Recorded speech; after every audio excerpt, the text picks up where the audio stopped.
Well, you don't just find them anywhere. You have to go into these circles, and you can only enter them at certain times because it has to do with a planetary alignment. You see, the Earth has naturally occurring natural stargates on them.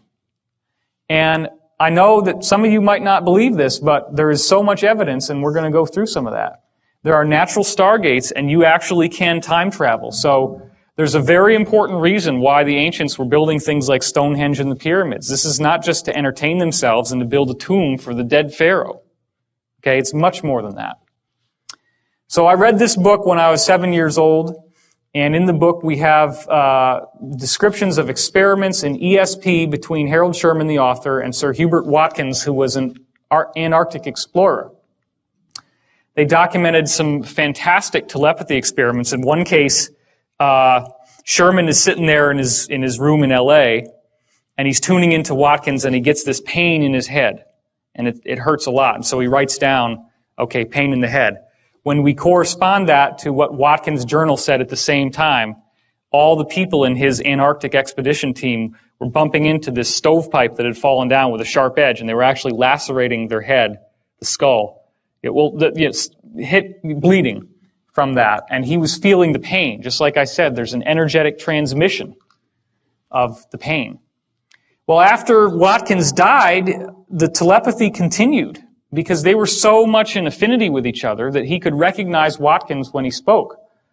So Watkins is describing in some of these readings, I guess you could call them, what it took for him to get into Sherman's mind. And he said there was a nested set of spheres that he had to go through.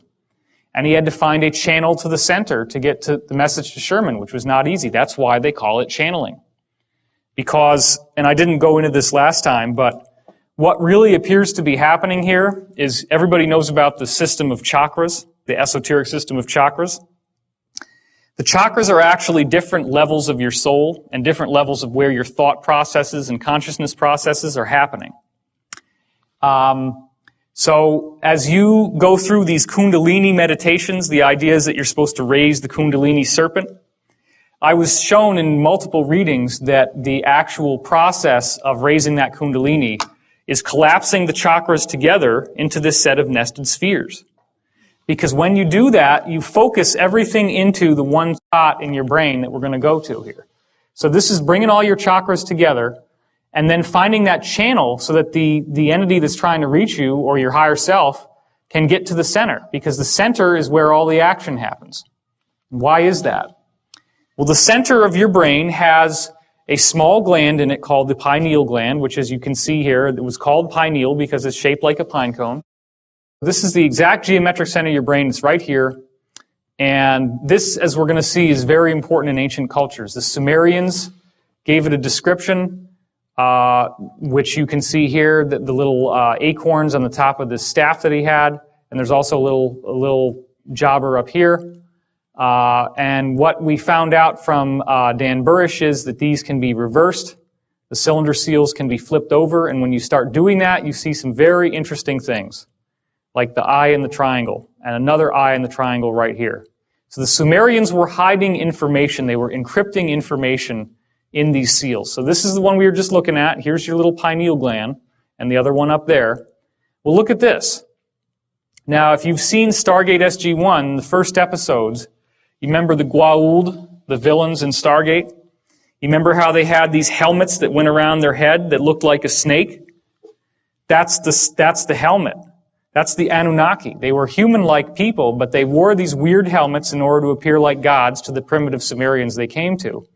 And this is how they encoded the secret of what they really looked like inside this image right here. It only works when you put a mirror image on it.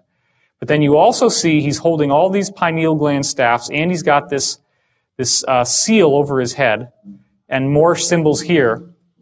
But it gets a lot more direct as we go on. And you're going to start wondering to yourself, why in the world are all these cultures focusing on the pine cone? This is Osiris, the lord of the underworld in Egyptian mythology. This is his staff, which, as we now know, this is the raising kundalini, the serpent, but it also represents DNA. And there on the top, as the kundalini rises, what are they looking at? They're looking at the pine cone. That's the junction point where all this energy comes together. Now, King Tut has this kundalini serpent actually going through his head, That's a symbol that they gave that the pineal is fully activated, that your chakras have now all turned into that nested set of spheres, and that access from the higher realms is moving directly through your head. They believed he had that. Whether he did or not, we don't know.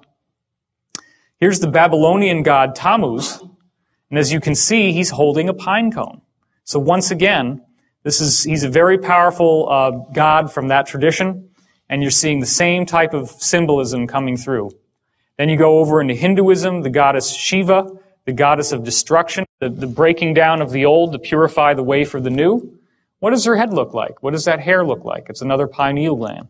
And you've also got the redundancy with the symbol of the third eye, and you've got the serpent wrapped around her head. The same iconography once again. And it's so powerful in the Hindu tradition that even now, it's common practice to wear a symbol of the third eye on your forehead if you're a woman, and they all have these various bindis, as they're called, that they can order and wear. This is, as we go more into more recent gods, the god of drunkenness and revelry, Bacchus. You can see he has the goat-shaped ears here, the kind of demonic almost looking, and he also has the cloven feet. But then look at this. What's that? There it is again, huh? There's that pine cone.